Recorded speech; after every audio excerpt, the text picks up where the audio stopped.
Hawkfanatic.com is brought to you by Patrick Eads. Everyone at Deary Brothers Ford on Mormon Trek. Steve Anderson, Hawkeye Title and Settlement. Mike Seakeys for Cars. GT Car and his crew at Supple's Building and Remodeling. Supple's Flowers, the home of 1-800-800-ROSE. The Midtown Family Restaurants. Hertine and Stocker Jewelers, 101 South Dubuque Street, downtown Iowa City. Diamond Dreams Sports Academy. Senior Benefits. Premier Automotive in North Liberty. The Oxyoke Inn and the Amanas. Streets Maintenance. Dr. Lance Forbes Diamond Dental in Cedar Rapids. And Big Dog Tech Solutions. Here's Tom Suter, and from Hawkfanatic.com, Pat Harty. Yes, we are here whether we want to be or not. Don't you want to be? Sure. Why not? Why not? Where else? Where else you go? What else do I got to do? Yeah. Might as well talk about Hawkeyes and food. What about music? Music. That's a struggle. I like music. It's a struggle for me here. Too bad for you. I know. I feel lost. You are. I feel like a piece of driftwood. Well, I'm sorry you feel that way. Rotting driftwood is termite infested driftwood. As I navigate through a sea of top 40. Yeah. So, but we find a way to make it work, and we forge ahead. And some of us have always liked top 40 music. Yeah. Yeah. I am one Sounds of those. Sounds like I'm assuming you two. Yes. Yeah. Well, Steve, I'm not sure. What? Because you've repeatedly said, I don't care what I play. Well, I don't care what I play.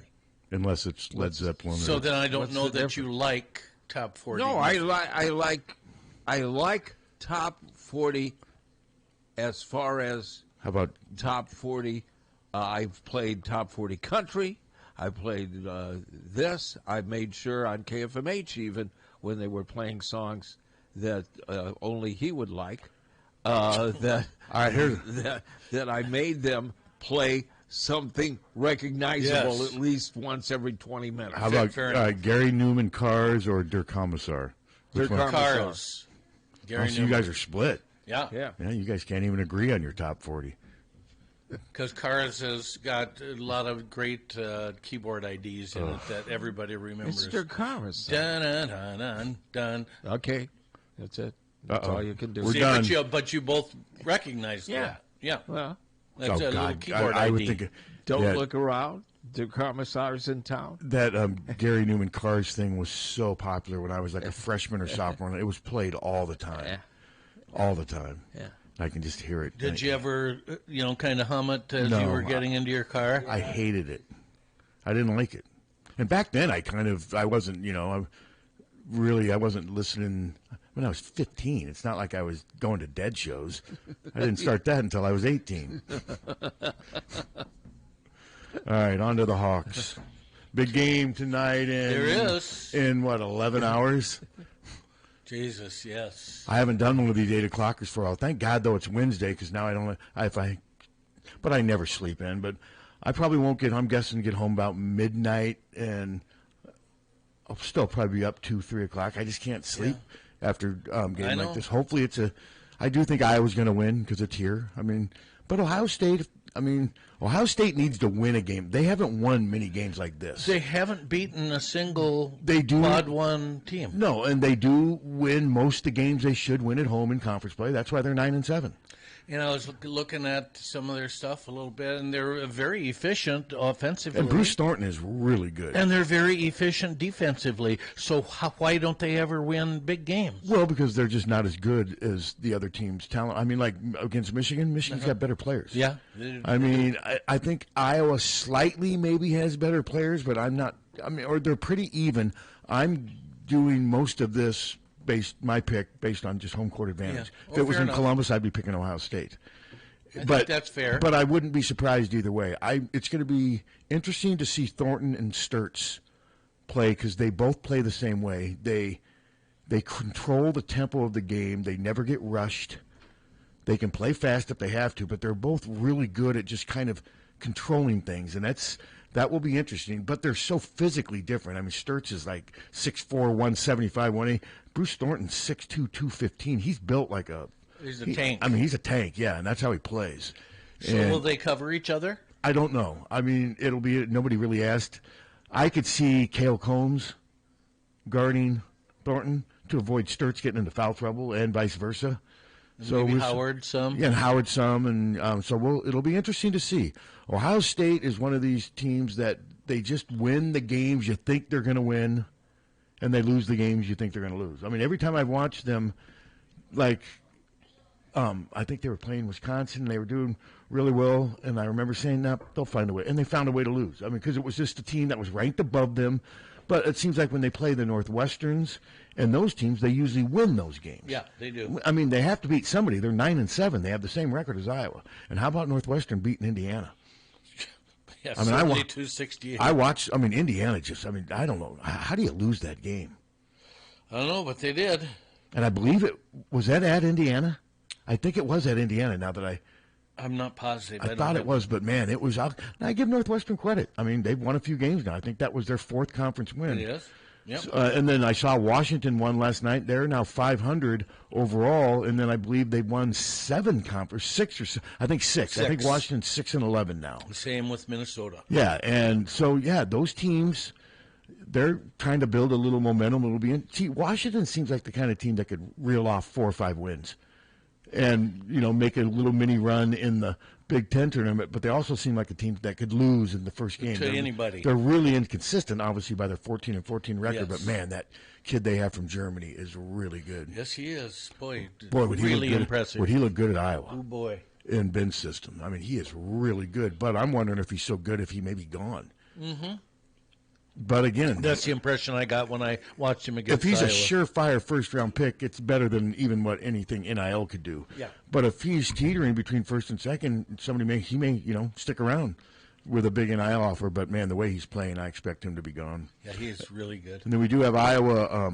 What do you say? Iowa thrower. I mean, he does multiple events. Ryan Johnson, who's going to be on at 9:30. He's number 1 ranked in the nation in the weight throw is what they call it. And let me see. I believe is it the Big Tens or the NCAA? We're getting to the end of the indoor season, obviously. But let me see what. But we'll be calling him at 9:30. And he placed 3rd last year in the NCAA in the weight throw. Yeah, Big Ten championships this weekend. Yeah. So and didn't he start his career? Did it say was it Eastern Michigan? Eastern Michigan? Yeah, he transferred from Eastern Michigan. So that is correct. And where's he from? Springboro, Ohio. Oh, okay, that's the same. Was Iowa? He was either Sean Welsh, the Iowa offensive lineman, or Aaron White. One of those two was from Springboro. Maybe Ryan knows. It may have been Aaron White, who was just in town for the was it the Nebraska game? Yeah, I think it was amazing. First time he'd been back. Hasn't it been almost 10 years? Oh, yeah.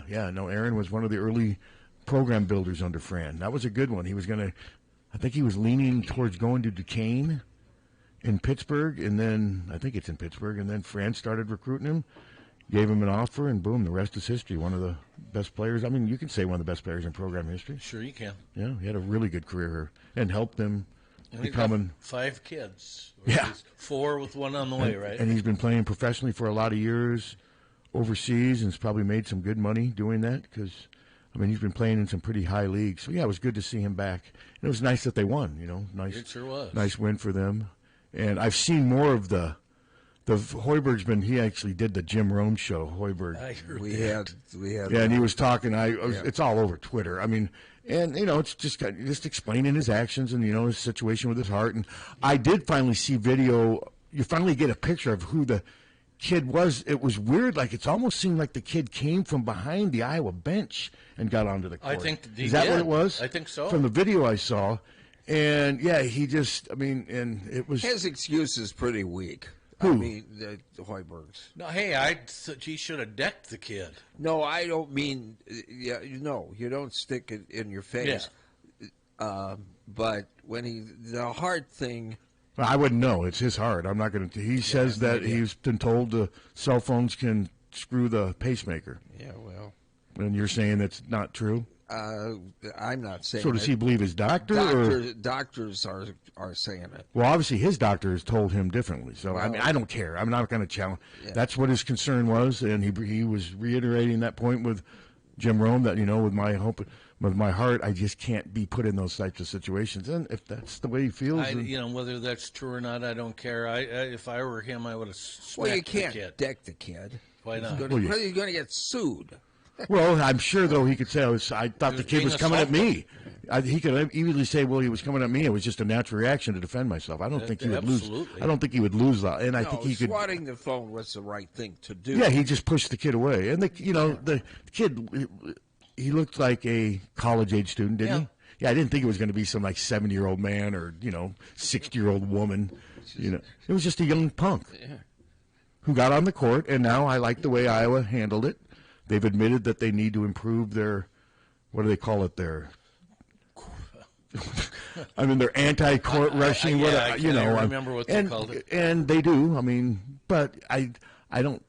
It could have been a lot worse. I just think you got to move on. I would have just, and again, it's not my opinion. It was doctors that were weighing in on it. Where? From the U here, saying that unless it's a pacemaker. Where? You were talking to doctors from the U? No, I saw a video on it. There's a story on it. Oh, okay. Yeah, I just don't understand why a doctor would even take the time to dispute. That just seems so petty. It's his doctors obviously have told him to stay away from certain things. Hey, look, they tell you on airplanes that you have to put your cell phone in airplane mode because it can mess with the plane's navigation. Yes, but what I understand why wouldn't it be able to mess with? But even if it doesn't, why even mess with this argument? I don't know. It just seems so petty and stupid. Just saw. I'm not saying, but it just seems stupid. Why even try to present sides on this? That's a good question. It's his business. It's his heart. It's his doctor who tells him that. Just leave it alone. Why does everybody have to? I don't get that. Everybody have to have an opinion on everything. He's just making a big thing out of this. That's BS. What do you want from me? I don't want anything from you. You're saying I'm saying the doctors here to me they shouldn't have said anything. I just think that's stupid. But they did. Well, I reported it. There you go. Well, you reported it, kind of saying, these doctors are the right ones, not his. No, that's kind of how it seemed. No. He's not doing this on his own. Someone's telling him, right, Tom? Someone's telling him to, be safe. There's certain things that could, disrupt your pacemaker. But their doctors have different opinions about everything. On everything. Yeah. So no, and I'm not arguing that. I just don't understand why it's. Why would somebody let's do a follow up? I don't get that. From a journalism point of view, I don't get why that's. It was either 2 or it was 13. It might have been 13 in Des Moines. Right. One of them said that it just seems like a whatever. Yeah. Suter, you and I agree. Yeah. I just don't know why you would challenge a guy who's saying. I'm challenging it then. And when you're the guy's had open heart surgery. Yeah. He's probably. I think he's going to have another one at a certain.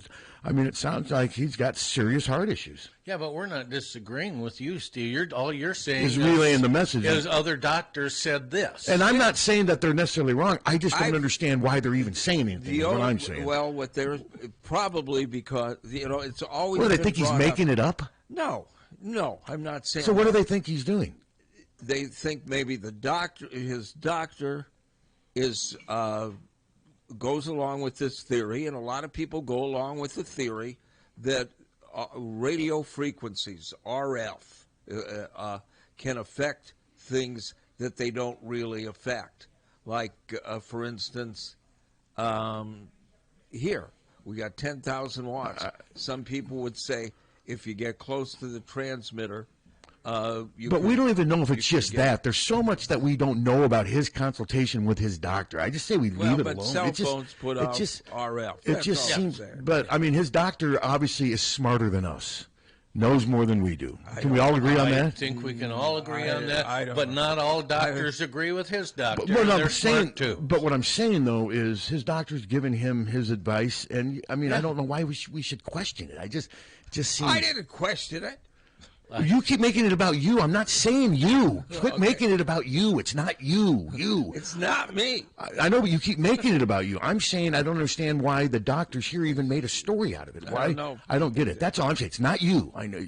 It's not you. Don't blame me. But yeah, I just think just because I play top 40. Don't blame I just think it's just I just don't think it's a good story to do in the wake of what happened there. I just don't think Fred Hoiberg needs attention. I don't think he's making things up about his heart. I mean, that's why he retired from the NBA at 32. He had to have open heart surgery.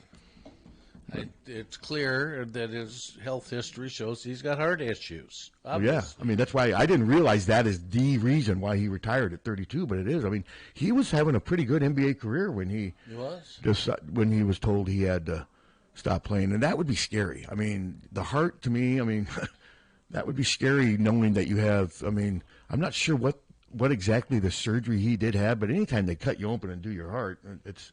But no, like I said, I had not seen that story. I wished I hadn't heard about it. And it's not you. It's not. You're just the messenger. But I just say we leave Fred and his doctor to tend to their own business. Now, Fred at some point needs to stop doing radio interviews. I think Fred needs to move on too. Yeah, especially with Jim Rome. I forgot he was even around. Yeah, he was something on ESPN, and then he went to CBS, and I don't know. He was a jerk on ESPN. Remember when Jim Everett beat him up on the air? But people listened to him. No, I know. Well, he was on ESPN when it was hugely popular and had a monopoly. CBS, but remember when he kept calling Jim Everett Chris Everett on the air, and he says, "You call me Chris one more time," and he called him, and then Jim Everett just pile-drived him. I thought that was hilarious. Loved it. I loved it. I did too. Jim Everett was about 6'5", 230. He would have killed Jim Rome. Did you see it? Yes. It was. I think we looked it up one time. It was hilarious. Yeah. And Rome did that for attention because he knew that Everett really wasn't going to beat him up. He would, throw him down on the ground and shake him. But by then, the producers and everything. But yeah, it was interesting. Hello. I saw it live. Hello. I've had my pacemaker in now for 4 years, and the university doctors have told me, yes, the cell phone could interact with it, but it's 99%. Yeah, and that's exactly what Fred said. It wouldn't. That's exactly what Fred said. And they also tell you in the booklet that you get with it that walking into, like, Walmart past the security codes could interrupt it, or the little magnets that demagnify the little theft stuff could screw with it. So, in other words, you can't do anything. I think Fred actually said 99.9%. You can't do anything. Can I ask, are you calling on a cell phone? Yes, I am. Okay. He's taking a chance. And it's right on my left ear. And they tell me that when I'm driving, when I have the in my pocket, I have it on the right side. They said, "You're safe." Okay. Well, thank you. I mean, I think Fred said 99.9. Well, he did not. He acknowledged that it's a long, but he says it's your heart. You don't take a chance. No, and I understand that, and they say that in every flight they tell you got to turn your phone off because probably in one instance in Copenhagen 10 years ago, a cell phone interfered with the, But in that type of situation, once is too many. That's right, and that's the whole thing. Yeah. So, and so they. But like I said, I just I wasn't blaming Captain. I just thought that was an odd angle to pursue in the wake of that incident. I guess that's the way I would look at it. Just seemed like an odd. I mean, just let him say his thing. Why even comment on it? That's what I mean. Yeah, why would the doctors even comment? Well, in fairness, they were being asked by media, but also I think Fred needs to move on too. I think he's done his. He's talked to the Big Ten Network. He's talked to Jim Rome. And, I was just looking, that weight throw, I mean, I was just looking at that thing. I don't even know if I could pick it up. Well, I mean, it's pretty interesting. Well, I got Ryan. We have Ryan. Got okay. Ryan on the phone. Joining us is Ryan Johnson, Hawkeye thrower extraordinaire. So, Ryan, how heavy is that thing that you have to pick up and throw? It is the competition one is 35 pounds. 35 pounds. So do they come in different levels? Does the size vary? The weight? So in high school we throw 25 pounds, and then the women throw 20 pounds. But in college, everyone throws a 35. Okay. There are different weights for practices, though. So how hard was it, Ryan, to move up from 25 pounds to 35 pounds? That seems extremely significant to me. Well, I've been blessed with quite a large body, and so for me, going up to the 35 was actually it was easier than throwing the 25, just because there was more weight to kind of pull me. Okay. Wow. So how old were you when you started doing this particular event? Because I assume shot put. What all have you done as far as throwing throughout your career as you've evolved? So I was actually mostly a football player for most of my life, but then about sophomore to junior year of high school, one of my buddies told me about throwing, so I started trying it out. And then weight and hammer were really like my junior and senior year. So technically I've only been doing this for about 5 years. But, wow. yeah, so I did throw shot and disc in high school, though, as well as the weight and the hammer. Because in Ohio, we are allowed to throw the weight and the hammer. And what position were you in football? I'm assuming somewhere on the line? I was a left offensive tackle. Okay, and left tackle. So did you continue playing football and do it, or did you in high school? Did you just focus on track at the end, or did you keep playing football until college? I quit playing football my sophomore year. I had a few bad coaching experiences, and I hurt a few of my teammates, and just wasn't my thing anymore. Oh, okay. So it wasn't that hard for you to move on, and then did you have instant success as a thrower? I mean, did it come easy for you right from the beginning? Because it looks incredibly hard. No, I was quite bad in high school. In fact, going into college, I was not great either. I actually went to a smaller D1 Eastern Michigan University for my first year.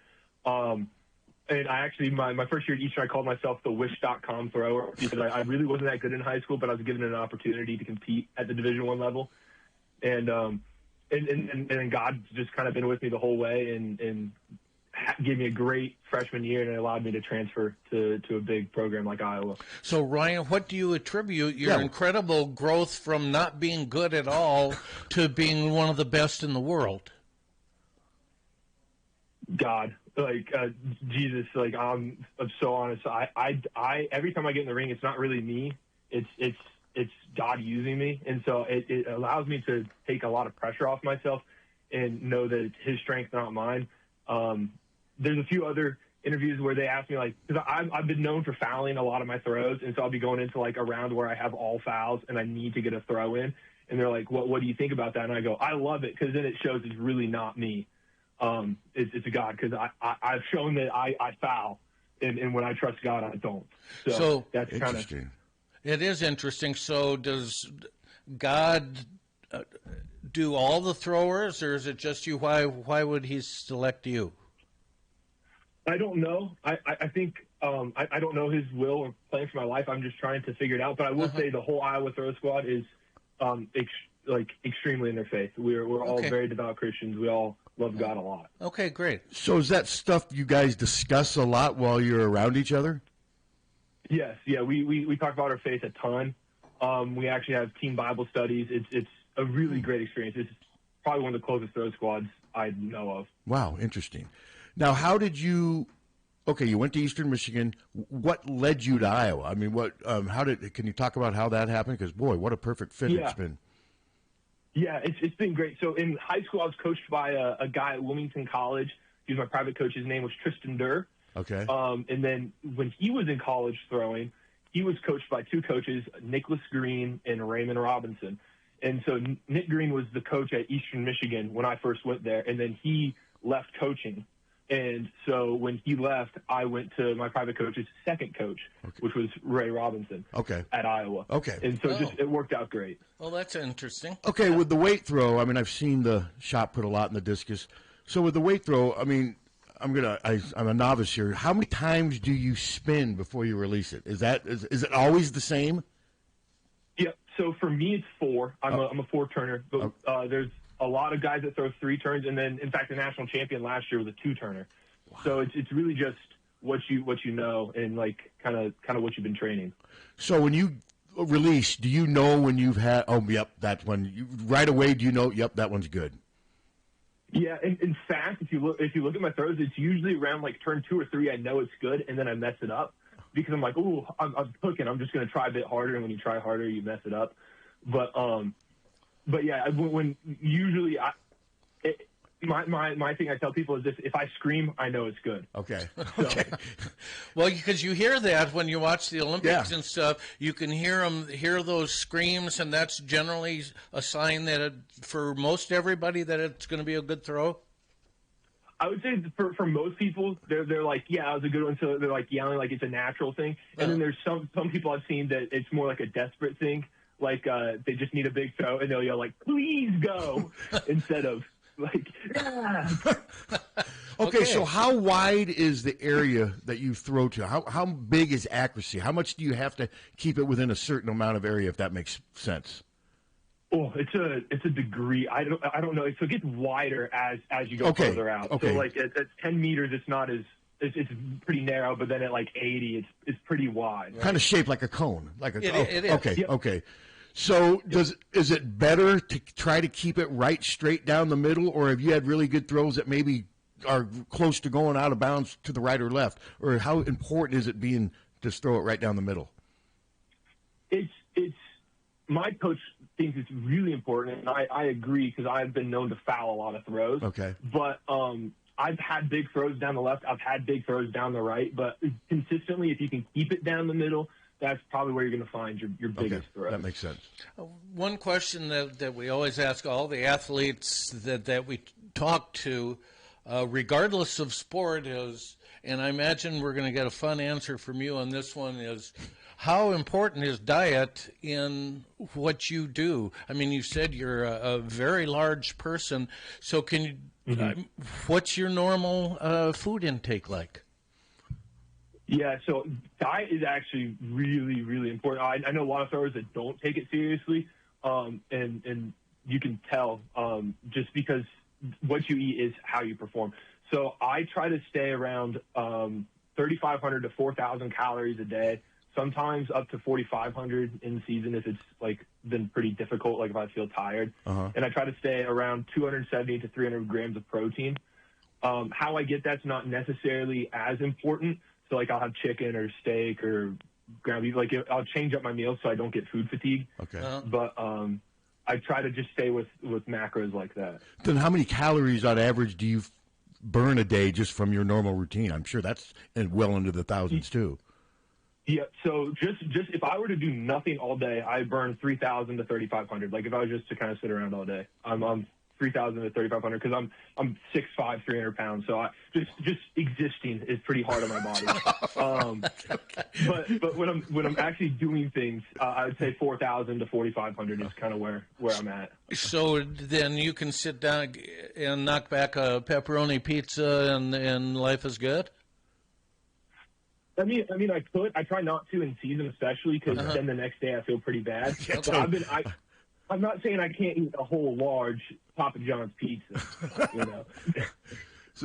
So you're ranked, you're number one in the Big Ten going into this. Is that pressure, or is that something you embrace? The pressure that comes, well, you're the guy to beat. Yeah, I don't really think about it that much. Last year, I was number one going in as well. This year, it's a bit different because I'm not only just number one in the Big Ten, but I'm number one in the nation. The nation, yeah. But like, I try not to like think about that too much going in. It gives me a nice sense of peace because I don't have to worry about like making finals or like I have to do really good to perform for my coach or perform for my team. I just kind of have to be. If I show up and I'm Ryan Johnson, it's going to go fine. I don't have to be someone else. So are you one of the bigger weight throwers, or are there other guys similar to you in size? No. There's a guy in the Big Ten named I think it's Mikey. Mikey, he's from UCLA. He's probably like 6'7", 6'8", 330. Big boy. Wow. He's Good great. Wow. But yeah.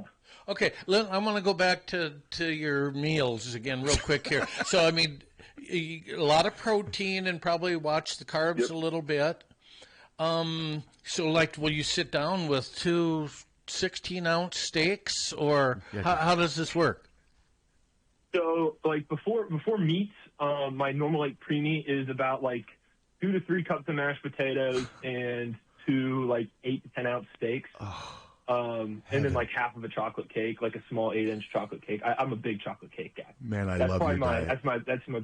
Yeah, it's great. Okay, so Car, you can okay.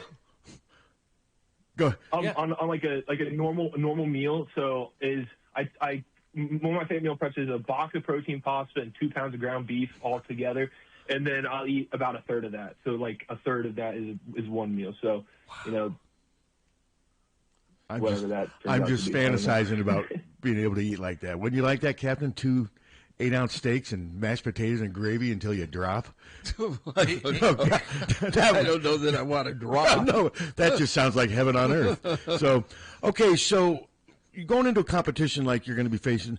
We ask this to a lot of the athletes, or at least I do. How much of this is mental for you guys? I mean, obviously you guys are all good physically, but how much who ultimately ends up winning is going to be because they had the best mental performance throughout? Is that a big factor? Yeah, I'd say like 95%. Really? Mental, if not more. Okay. Yeah, 95%, if not more, is mental. Especially once you get to this level. With all of the Big Ten athletes, we're all at the top athletically. Yeah. And it's really just who shows up on the day. Okay. Wow. Yeah, that's what seems like most of the athletes say. Okay, you've been here now. It seems like you really have liked your experience here at the University of Iowa. So our listeners, what makes it special? I mean, I know you've talked about your faith, but you've got good facilities, coaches. Just what is it beyond just the faith that everyone has that you've really enjoyed about being a Hawkeye? Everyone genuinely cares about you. Okay. At other schools, I've seen it for some of my friends at different schools. They're seen as like a number. They're seen as a performer. They're not seen as a person. Okay. And I'll say like Coach Woody and the staff here, the trainers, our position coaches, so like Ray, they make you feel like a person. They ask you how you're doing. They check up on you. They care. It's more of a family than it is a business. And could you sense that when you were in the process of transferring? Honestly, I committed here before I came. Okay. I signed before I got here Okay. because I knew I wanted to train under Ray. Like me personally, I you knew I and- wanted that. okay. But I got lucky. Okay, no, that's great. no, it's really cool the way this has worked out. Hey, Ryan, we appreciate your time. We know you're really busy. Want to wish you good luck this weekend. We do have one last question for you. Remember, we're a radio station, so this is not going to be sports related. Tom, take it away.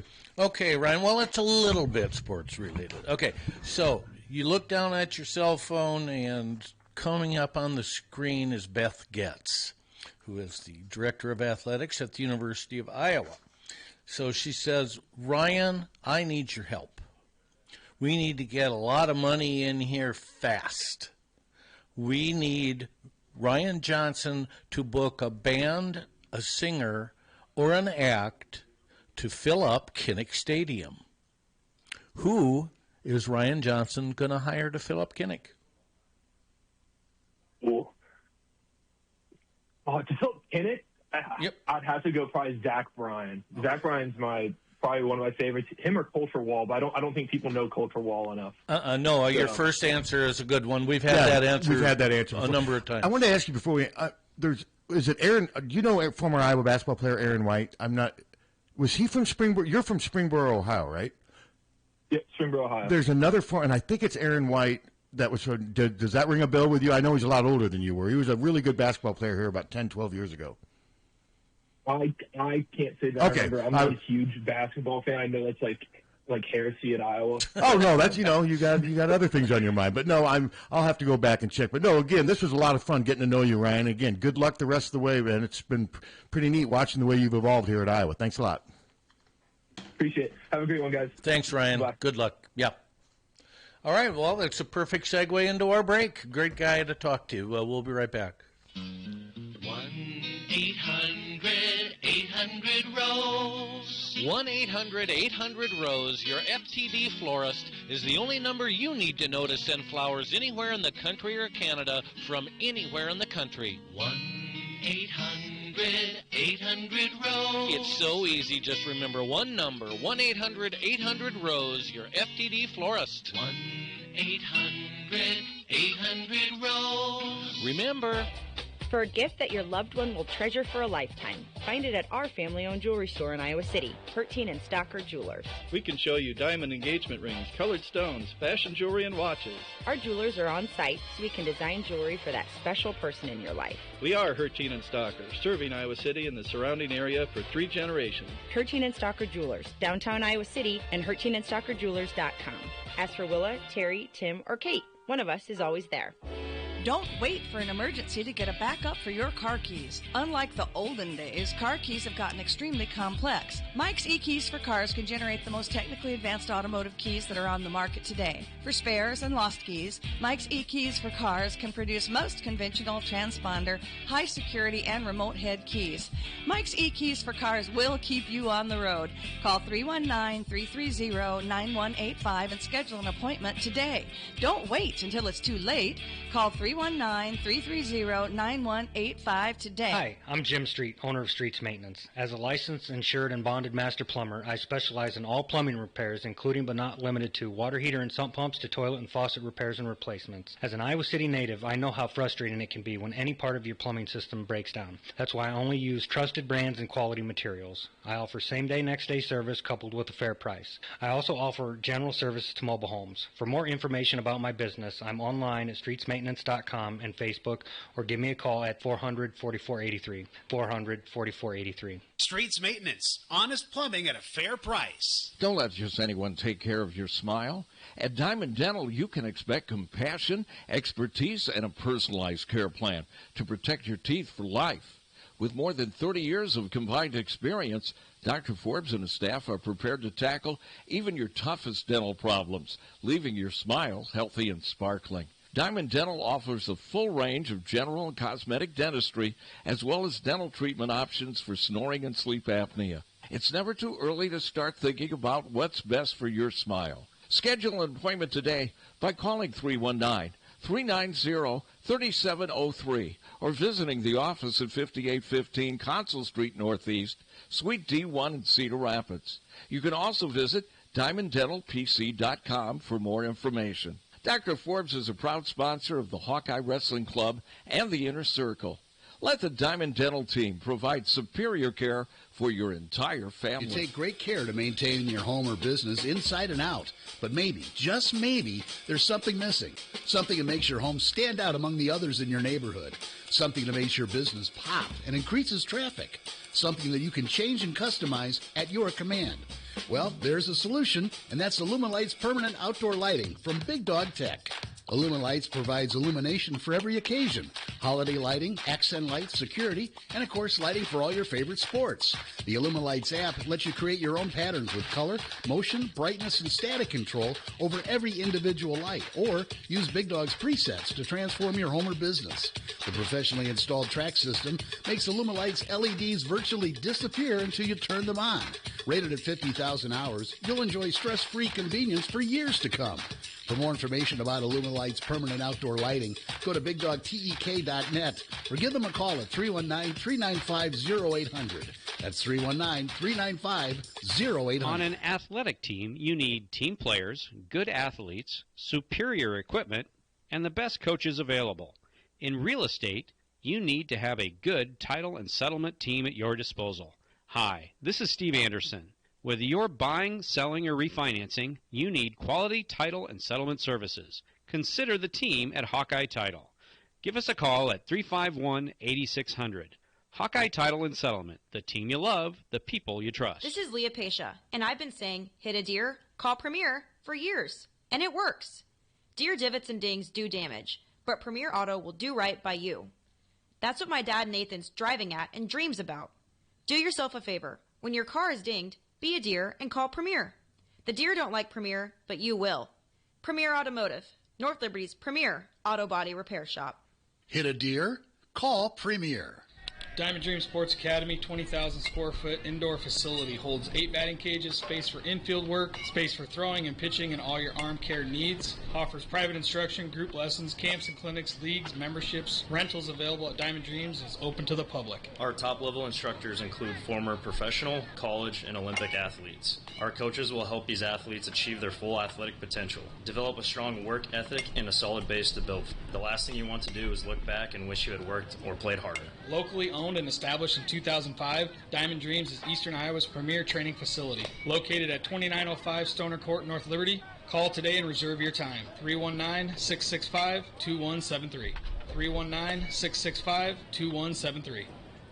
When you go to a family restaurant, you want 3 things. 1, a wide selection of breakfast, lunch, and dinner items. 2, you want those selections to be affordable and delicious. And 3, you want to be treated like family. You get all 3 at the Midtown Family Restaurant. Breakfast items available anytime the doors are open. Legendary tenderloins, onion rings, and hot roast beef sandwiches. Daily specials at each location, and no matter if you're coming in solo or with a group of 20, you get the same special family treatment. The Midtown Family Restaurants at Court and Scott Streets and at the Walmart Plaza on Highway 1 West. Follow them on Facebook or at MidtownFamily.com. The family's waiting for you. Hi, this is Tiffany at Senior Benefits. Are you confused with Medicare questions, anything having to do with Medicare? I take care of all Medicare customers, people under 65. I also do life insurance, long-term care, cancer insurance. I'm here to help you navigate any questions that you may be having or frustrations and anxiety that you may have with Medicare or insurance in general. Give me, Tiffany Rao, a call at 319-631-4795. GT Carr, owner of Supple's Building and Remodeling, has been offering unmatched service and quality for over 25 years.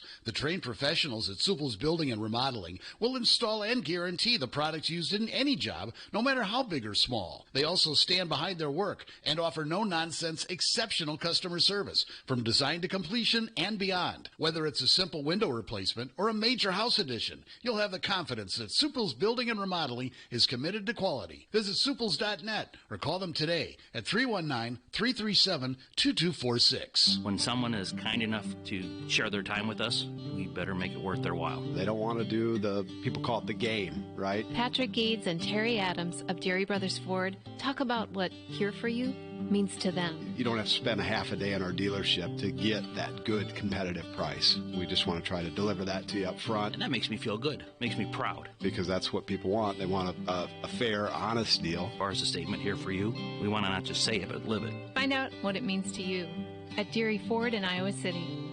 Your favorite place to eat in the Amana colonies can be your favorite place to work. The Oxyokin's nearly 90-year reputation for quality extends beyond our food and service. We think the working environment, training, wages, benefits, work schedule, no late hours, close at 8 p.m., and our Ox family are the best of any independently owned and operated restaurant in the area. Come meet the team. Apply for cook, baker, food server, or bartender, and have lunch, dinner, or Sunday brunch on us. Is it worth the short drive? I guarantee it. We are searching for the best, and that means you. Apply today, in person or online at oxyokin.com. Oxyokin, an Amana Colony's tradition since 1940, in the heart of Amana. The From the Harty and Stalker Studios in the heart of the Hawkeye Nation, this is the mighty 1630 KCJJ, Iowa City. Harty and Stalker Jewelers, making memories, making moments. It is going to be a little cooler today, mostly sunny with a high right around 35 this afternoon. Some light snow is possible this afternoon into this evening. It won't really amount to much more than a dusting, but could make things a little slick overnight tonight into tomorrow morning. Our low tonight, 22. Tomorrow, partly cloudy, 45. And then on Friday, mostly sunny, 61. It's going to get colder with a little light snow through the weekend. I'm meteorologist Sean Cable on the mighty 1630 KCJJ. Temperature now 24. KCJJ weather brought to you by Plum Supply. Plum Supply kitchens and baths. Your home never looks so beautiful. We are back. I'm still thinking about the 2 steaks, mashed potatoes, and half gravy. a chocolate cake. Yeah, see, I'm more a pie person. Oh, pies too. Peach pie. Love peach pie with vanilla ice cream. I like pumpkin pie. I like chocolate pie. Well, but physically, could Pie. you eat two 8-ounce steaks? What did you say? 3 helpings of mashed potatoes? No. 3 cups. 3 cups, No, and then half a chocolate cake. Could you do that? No. In one sitting? No. I tried to eat 2 pieces of meatloaf that I made that I picked up at Hy-Vee yesterday. Tried to warm them up, and I evidently didn't warm them good enough, and it was raw in the middle. So I raw in the middle. I thought their meatloaf was already made. Well, they were closed. The deli was closed. Oh, so you got one of the prepackaged ones. Okay. So I ended up. I put it on the middle of my deck, and the raccoon and the possum went after us like crazy. Well, the raccoon won. The meatloaf? Yeah. The raccoon won, so I put the one I was going to eat. I felt bad for the possum, so I gave. So I guess they're both omnivores then. Yeah. Okay. Oh yeah. Yeah, and they're eating cat food, so yeah. I mean, they eat, they'll eat anything. Grapes and fruit. Ticks and meat. Ticks are meat. Yeah, they are. Yeah, so yeah. There you go. Can you imagine how many ticks Ryan Johnson could eat in one sitting? How much meatloaf do you think he could eat? A lot. I really like meatloaf. They got meatloaf. I don't mind meatloaf. At Midtown. Had a lot of it as kids, and we used to always, God, meatloaf again. Nasty. We had a lot of meatloaf and a lot of pot roast growing up because it was cheap. Love pot roast. And it was cheap back then. Yeah, we had a lot of pot roast.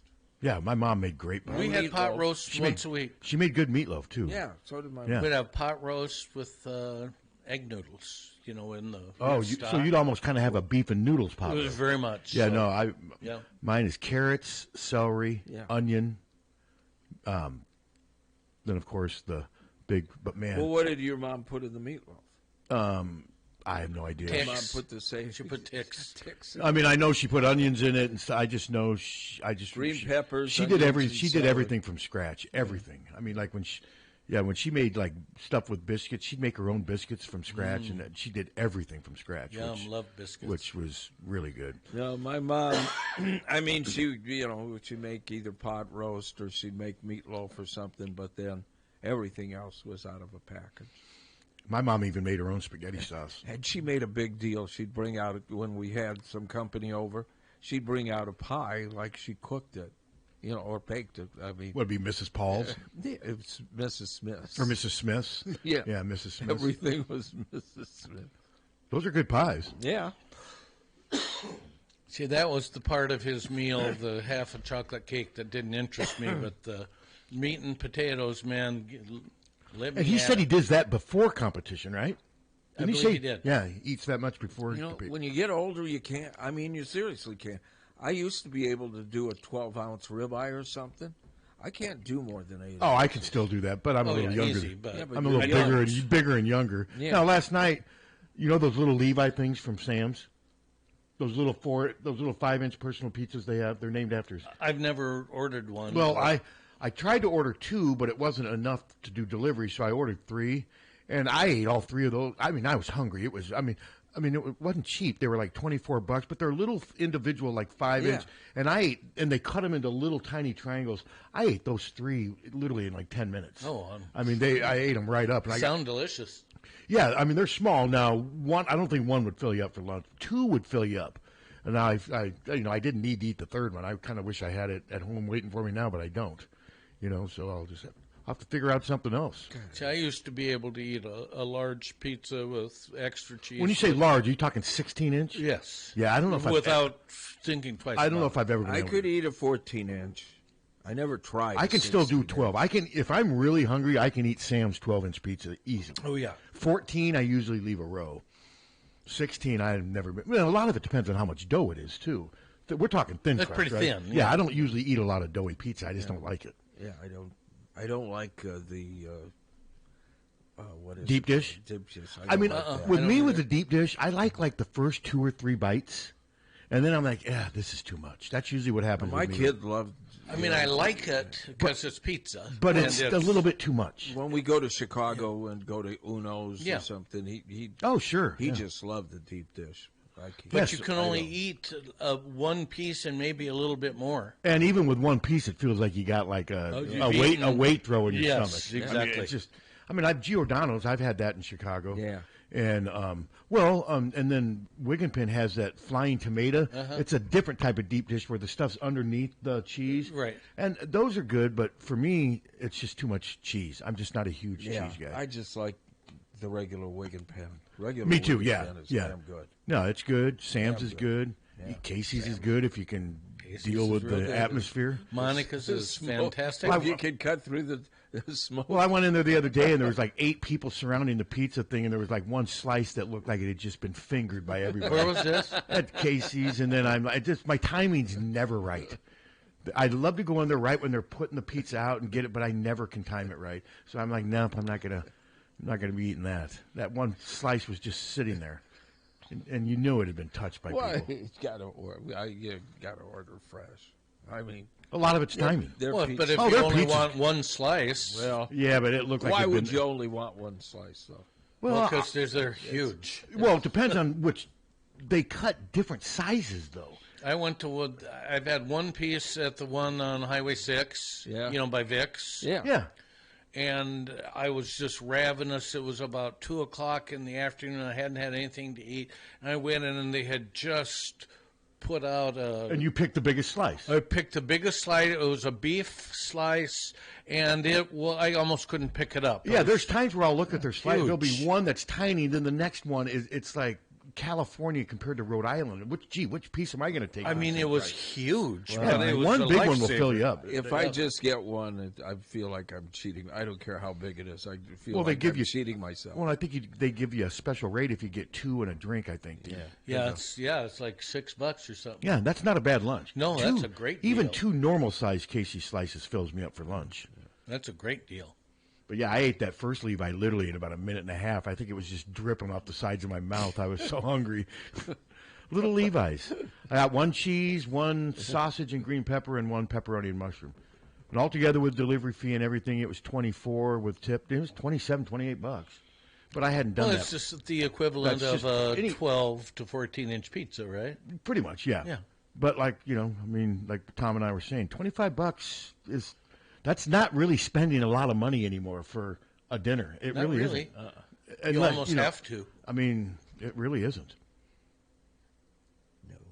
No. So, all right, well, okay. Especially if you have a glass of wine. Then you're 35. What happens in 10 hours? Or, 10. What's going on in, is it 10? 8 hours. 8 hours. 8 hours. No, it's 10 hours. 10 hours. It's 10 hours? No. Yeah. Yes.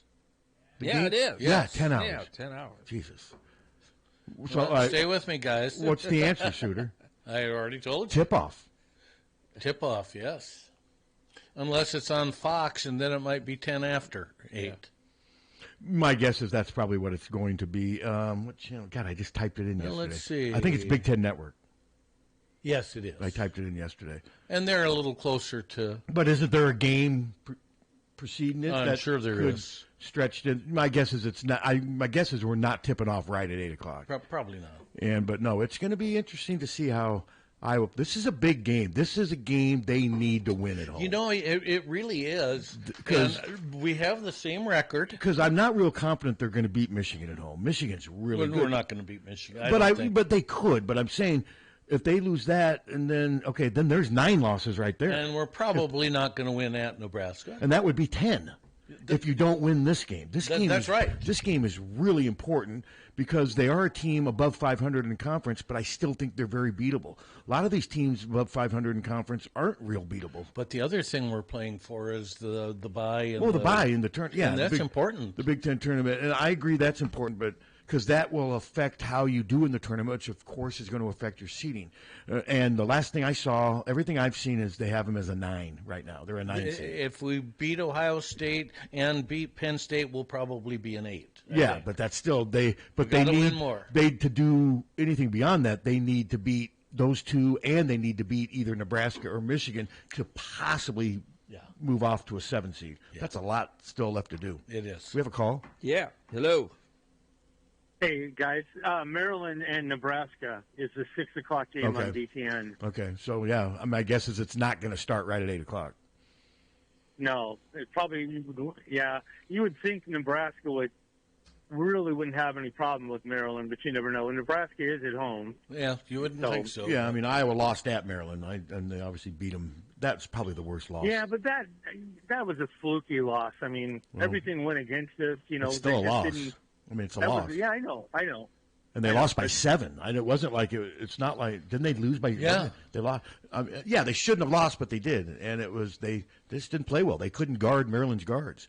They couldn't keep Maryland's guards from getting to the basket. That's why they lost. Yeah. By the way, you know, if you buy auction certificates, you can get your pizza a lot cheaper at Sam's. I'll bet that's I'm just true. saying. Yeah. Oh, okay. I hadn't thought about that. I'll bet that's true.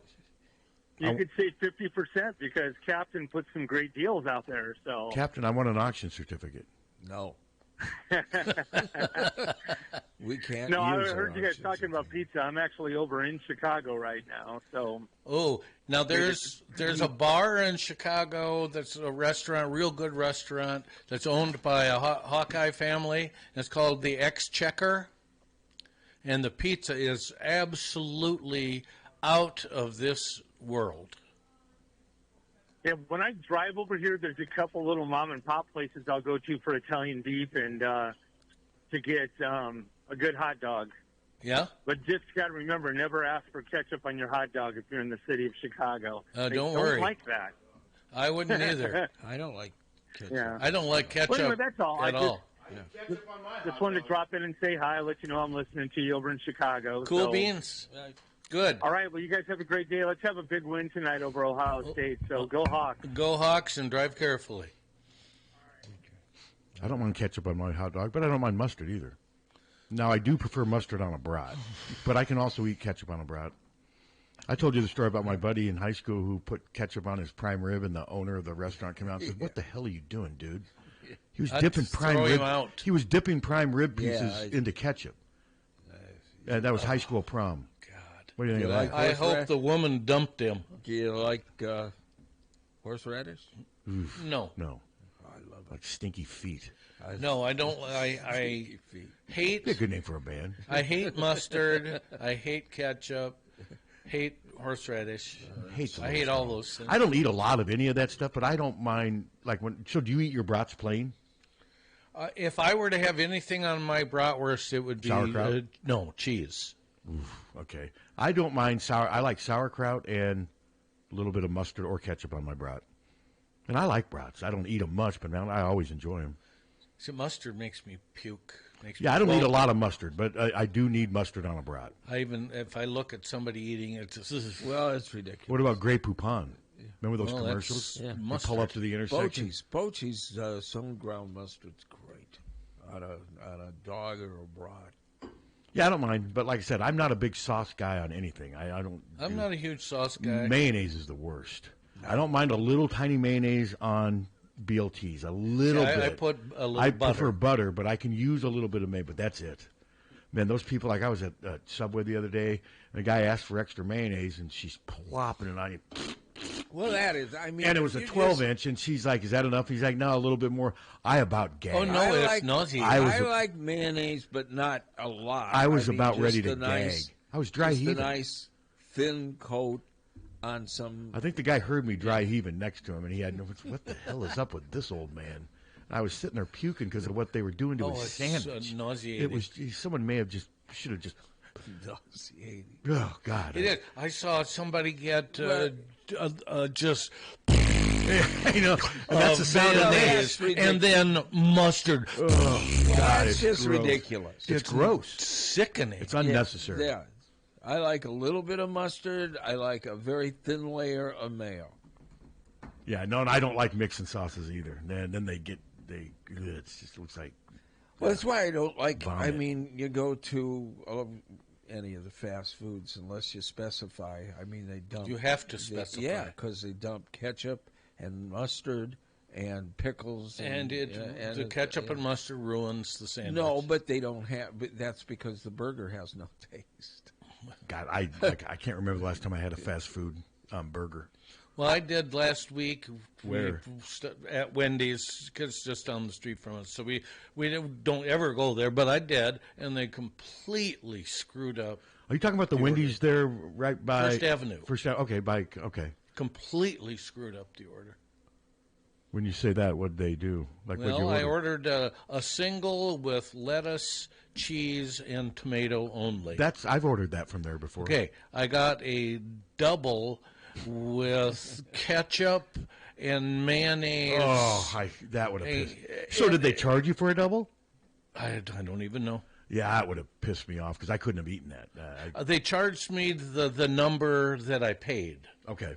I mean, they said over the loudspeaker, your bill is going to be this, and that's what it was. I mean, I've gone to Burger King and ordered a Whopper with just onion and cheese, and it's good. Oh, I'm sure. It really is good. No, just the flame broiled burger, it's good. Yeah, and sometimes all the other stuff drains out the taste. Yeah, if you go to Culver's, Culver's is great.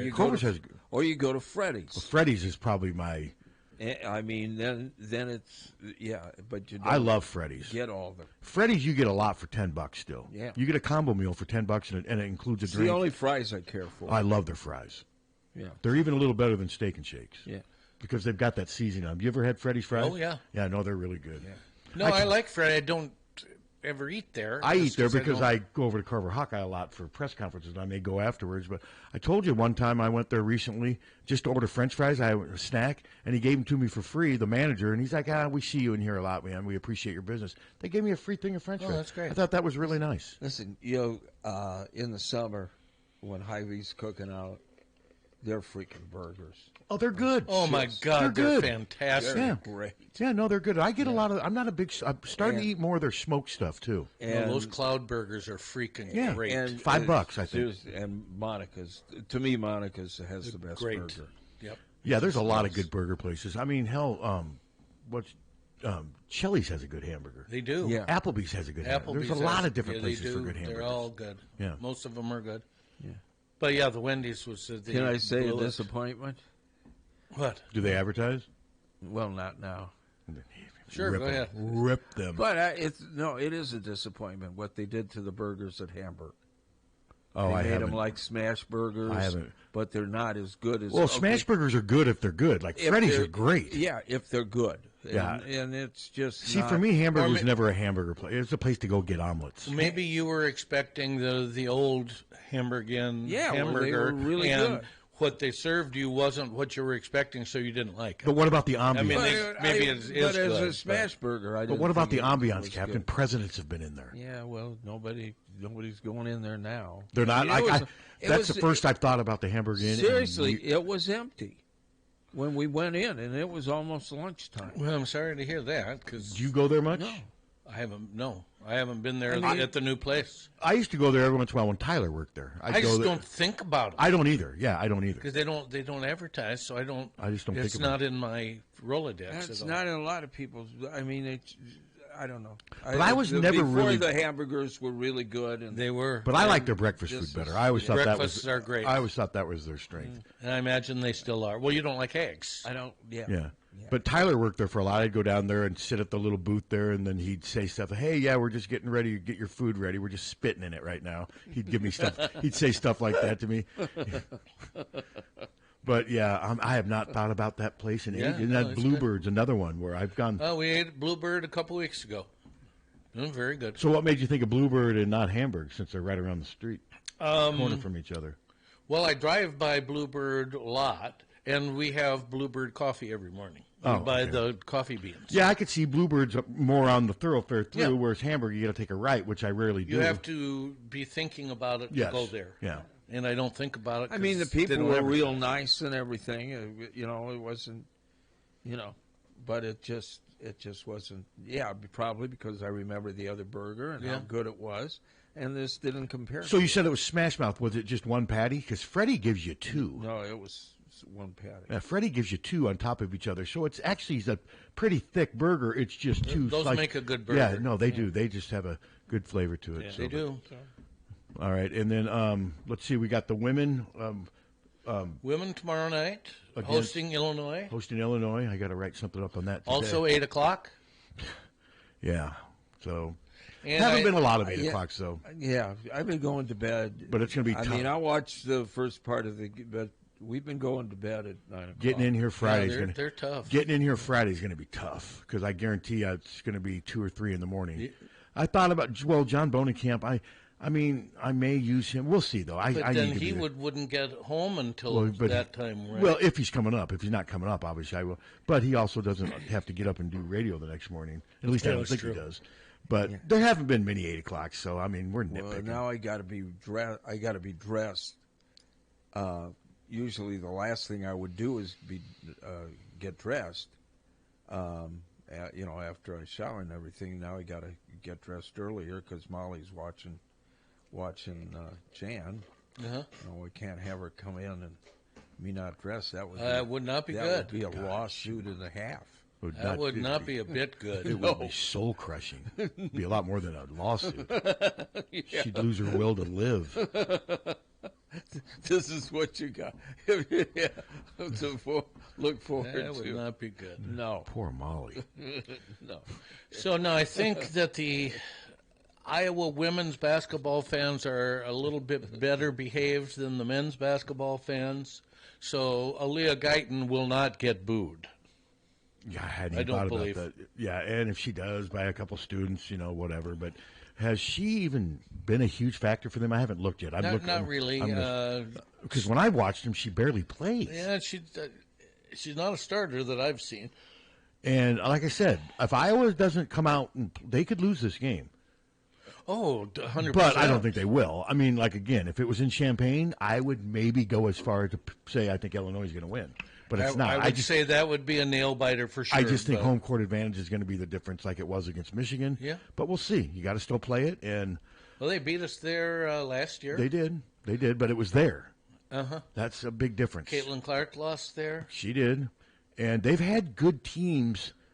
They just haven't done enough in the postseason to get you to really focus on them. But no, they're pretty quick. They're pretty athletic. And they actually have underachieved this year, I would say. Yeah, I haven't even, what's their conference record right now? Because like I said, I haven't even looked at the notes yet. Their conference record is... Aren't they like 9-7? Oh, 9-7. Well, okay, they're capable.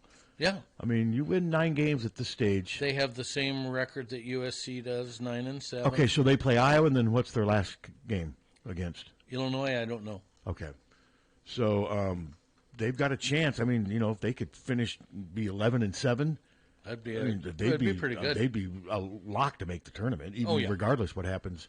No, this is a big game for both teams. I mean, both these games are very winnable at home, but you got to be careful. You got to play well. I mean, overall, Illinois is a lock. I mean, they're 19-8 overall. I would think so. Yeah, I would think they would be. And if they beat Iowa, it'd be. But I was listening to some announcers the other night talking about some Big Ten team that was 2 games over 500, and they were still making it sound like I can't remember. I think it was a women's team, and I can't remember what.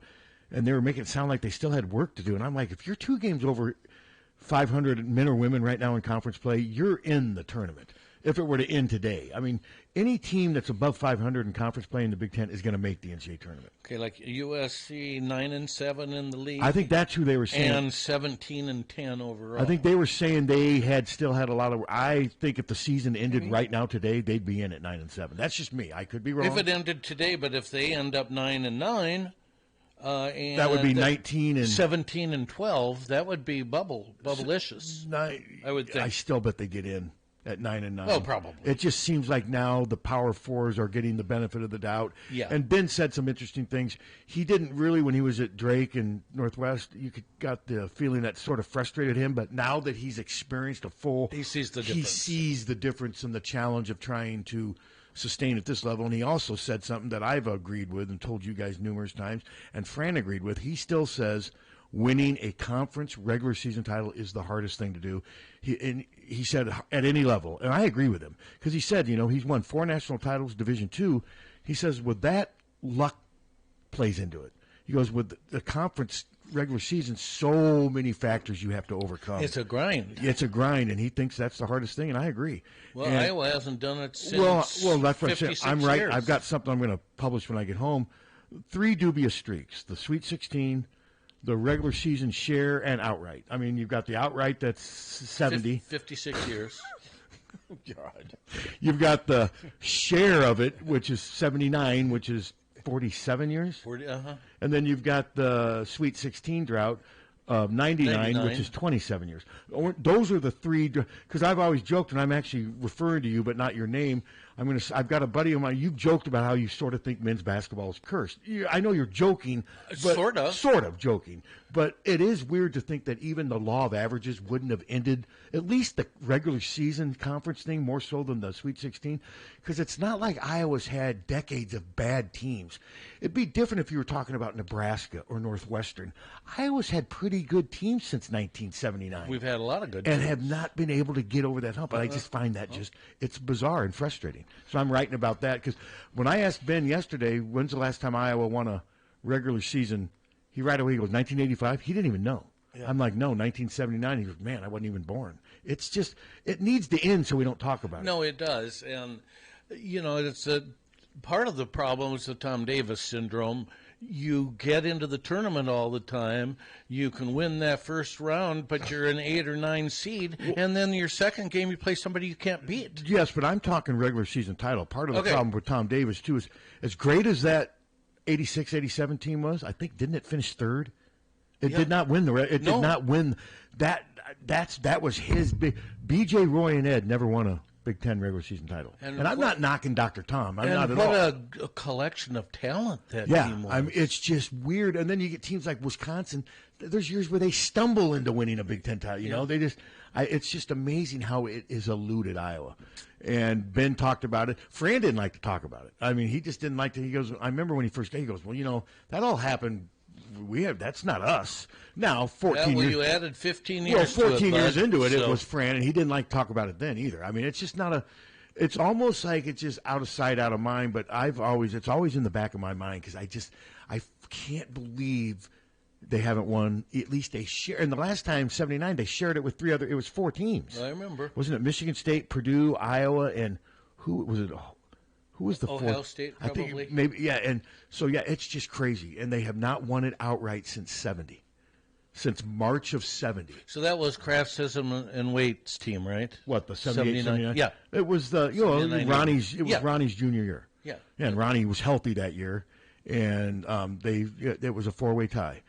And the 1970, of course, was Ralph Miller's six-pack that went 14-0. 14-0, and then lost to Pembroke Burroughs, which is part of what feeds the curse. Yeah. But yeah. Which one of those streaks will end soonest? Do you? Okay. What are my 3 choices? Your 3 are the regular season outright 1970 share of regular season. I don't know that will ever happen in my lifetime. Share of regular season title hasn't happened since 79. Sweet 16, 99. Which one are you? Sweet 16 will end. I think Sweet 16 will be the one. I'm not going to say fairly soon because you've been saying fairly soon since I've been on this radio. Have I really? Yeah, you do. That's just part of being a Hawkeye. I get it. I'm done saying fairly soon because we don't know. But I do agree that will end sooner than the others because I think the others are harder. Yeah. I think winning. For sure. I do. I think the Sweet 16, I hope it happens fairly soon because, man, this is 27 years without. 27 years since I was out at Denver covering that thing. That's just amazing. That it's been that long. Captain? Yes, you have any thoughts? Yes. No. You have no thoughts whatsoever? None. Blank. You're drawing a blank? Just blank. Okay. I'm with you. It's, It's weird. Well, I had a thought, but I wasn't going to say. Is it weird? I had a thought, and I wasn't going to say. Yeah, I think it's weird just because of, look at Wisconsin. Okay. They were so mediocre. Then they they get Dick Bennett and then Bo. Yeah. And all of a sudden they're just done something that Iowa hasn't done for almost a half century. And they're still good. And why them and not Iowa? Iowa's had good teams. I mean, Andre finished second. Now, that team actually, Minnesota cheated that year and won the title. So you could make a case that Iowa at least, because Iowa with Andre Woolridge finished second. Yeah. And in 96, 97. So they've been close. They've finished second a few times. I just want to get the regular season one out of the way, too. I mean, you want to get both of them, of course. But, like what I'm writing today, it's more important for Ben to end the Sweet 16 drought than it is. Ben could never And it's easier. Ben to could do. never win he could coach here for 20 years, be highly successful, never win a regular season title, but as long as they're good and they make the tournament and they make runs in the tournament, it wouldn't matter. You got to make a run in the tournament at some point to keep your job. I mean, I think the regular season title is, of course, you want to do that. But let's say he won 3 regular season titles in a row, and each of those years they lost in the first round of the NCAA tournament. Fans would be pissed, wouldn't they? Well, I don't know. A lot of them would. And I would build a statue to the man. But I'm saying that's how much influence the NCAA tournament has now. Well, it does. I mean, Matt Painter used to get criticized until he finally made that run with Purdue because they would never last that long. It just seems like so much is based on what you do in the postseason. Well, and that's true. And that's the last thing that people see of you is the last tournament. I mean, they Fran, don't think of the Eastern Washington game that maybe you played in Fran November. won a Big Ten tournament title in 22. 3 years later, he was fired because of failing to advance past the second round of the NCAA tournament, and that led to the attendance. They kind of fed off each other. But that was the main reason, lack of tournament runs. And the teams weren't very compelling. Last year's team was not very compelling. At the end they weren't as good. I loved Peyton Sanford. I mean, he was fun to watch, but the rest of the team just. Yeah, no. I like Josh Dix. That's not fair. It started to level. No, they did have talent, but you've got at some point Ben McCollum will have to get to the second round of the NCAA tournament. Well, I don't think he will have to win a Big Ten regular season title to keep his job. No, he'll have to because if he's finishing second, third, fifth, fourth, making the tournament, it's not going to matter if he wins a regular season title. Especially if he's getting to they made it to the Sweet 16 that year, the elite stuff like that. No, and Kirk hasn't done it in 22 years. But he's done enough to offset the fact that that's the West Division stuff. But that fits with your point. That's my point. It's more matters postseason. Now, of course, if he did reel off 2 or 3 regular season titles, that would give him more margin for error and probably more time to not get to the second round. That's true. But eventually it's going to wear out. He's going to have to get to the second weekend of the NCAA tournament. That's just how it is. Yep. So there you go. That was great. Hardcore analysis? Yeah. All right. Yeah, I had to, when you asked, I had to edit myself. Edit yourself? What do you mean? I tell you off the air what I was almost saying. Oh, okay. Okay. So let's see. Been good. What else do we got going on this weekend? Where softball and baseball is. Baseball's at Oregon State, playing Oregon State on Sunday in the Frisco. Baseball's got some competition. Yeah, they've got Classic. some tough games coming up. Yeah, they do. They've been pretty good so far, though. Their pitching's been better than I thought. To win 2 out of 3 against Florida Atlantic, that was pretty impressive. Track and Field's got their Big Ten championships going on. Does it say where it is? Indianapolis. Indianapolis, okay. Rowing at Central Florida in Orlando. Okay. Softball, LSU Invitational versus Nicholls State. Okay. Men's basketball at Penn State. Now that's a game on Sunday. I'm treating that game like I did the Maryland game. Saturday, I'm not giving Penn State much of a chance of winning, but I think the Maryland game, obviously, Ben will probably use that as a reminder to his players. Hey, guys, if we don't bring it, this team can beat us. But who's better between Maryland and Penn State? I think they're about the same. But more dangerous at home. If Penn State was coming here, I'd give them no chance of winning. I guess I always think that Maryland has better athletes. Well, they have better, State. and I do think they have better players too. Yeah, I think Maryland. so. That Andre Mills and Darius Adams are really good young guards. Maryland 4-12, Penn State 2-15. Yeah, Iowa should win this game. They should win this game. 100%. But I give Penn State a slight chance because it's there. Sure, you have to. So, but no, I mean, we've lost there before. Right now, I'm looking at 11-9 would be my prediction. Didn't Fran lose at the Palestra a few years ago? Yeah, and that's a better advantage for Penn State because it's more confined. It's a better. You don't need as many fans to create because my guess is the Bryce Jordan Center is going to be 2/3 empty. I would guess. I mean, I think they're fans of. Well, 2-15. Why would you go? Yeah, no, you're right. Oh, and you got to be a hardcore fan. And I did. I don't think I've said anything. I wrote something on. It's been interesting. I wrote something on Iowa wrestling, and I haven't gotten. I did have one. You why didn't you called me a coward because I didn't have the guts to say that Tom and Terry should be let go. Well, have you ever thought that maybe I don't agree with that? Yeah. I mean, you can analyze and highlight problems that are facing Iowa wrestling without saying that they need to clean house. I don't really think right now Tom Brands deserves to be fired. But he's got some fixing to do there. Well, he's got some fixing to do. There's no question about it. This has been a slap in the face season. Yes. For Iowa wrestling. And some guys are like, well, you didn't give enough solutions. I mean, other than saying they need to recruit. They need better wrestlers. Other than saying they need to recruit and execute and develop better, how do I know what they need to do? They need better wrestlers. And that's the obvious answer to everything is you got to recruit and perform better. But I don't know the inner makings of Iowa wrestling to say this is what they do. I'm not qualified to say that. Hello.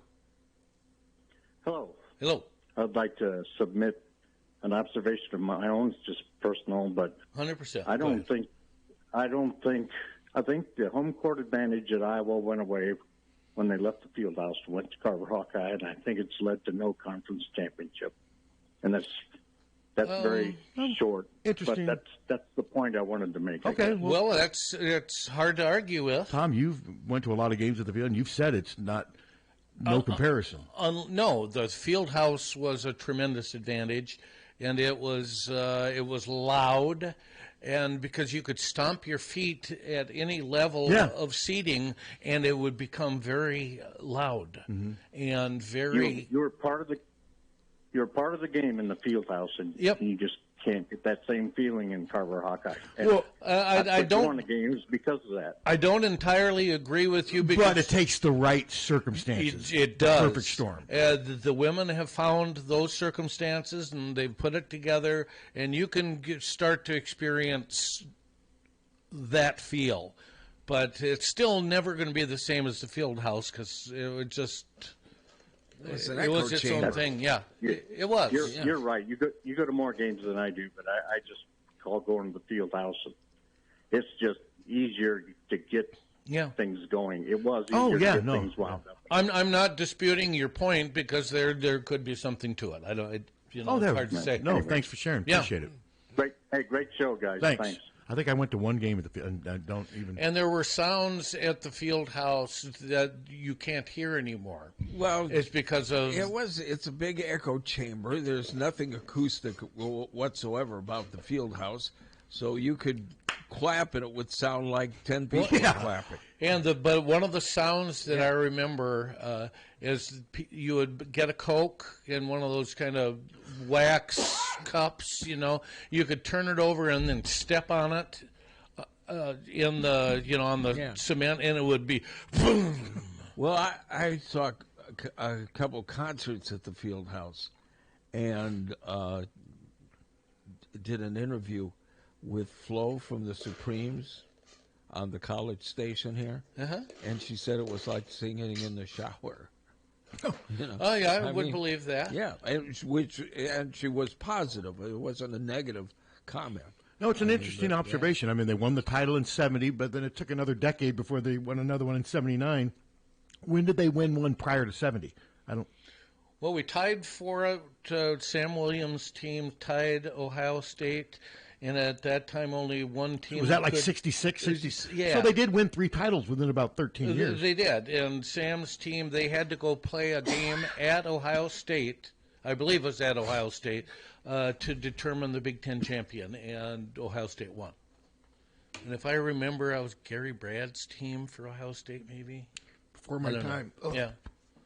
But it was. Swallowed down the wrong pipe. All right, so. Are we done? I think we're done. And again, like I said, Adam said, as of now, his schedule's free. He's going to come on, I think, around 9:15, 9:30 on Friday to talk a lot of hoops. Always fun to talk to Adam Haleska. Okay, special thanks today to Ryan Johnson, the thrower for the Iowa track and field team, who's in their Big Ten championships this weekend. So go Hawks. Hawkfanatic.com. Check it out. It's free. KCJJ Weather. Brought to you by Plum Supply. Plum Supply, kitchens and baths. Your home never looks so beautiful.